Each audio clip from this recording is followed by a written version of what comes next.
হাতে পায়ে ব্যান্ডেজ বেঁধে হাসপাতালে শয্যাশায়ী ছিলেন বর আনন্দ সাহা। তবে নির্ধারিত লগ্ন শেষ হয়ে যাওয়ার ভয়ে থেমে থাকেনি বিয়ের অনুষ্ঠান। পরিবারের সদস্যরা হাসপাতাল কর্তৃপক্ষের সহযোগিতায় করে বিয়ের আয়োজন। বৃহস্পতিবার রাত ৯টায় মানিকগঞ্জ শহরে আফরোজা বেগম জেনারেল হাসপাতালে অনুষ্ঠিত হয় এ বিয়ে। হাসপাতালের ৪ দেয়ালের ভেতরেই লগ্ন অনুযায়ী সম্পন্ন হয় বিয়ের অন্যান্য আনুষ্ঠানিকতা। কনে বরের পারস্পরিক বিশ্বাস ও ভালোবাসার সাক্ষী হয় এই আয়োজন।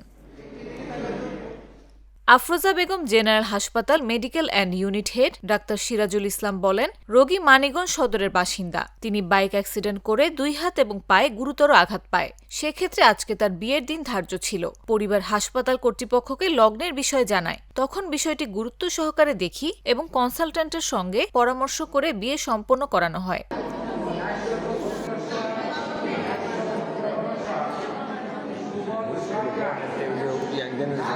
সংযুক্ত ছিল এবং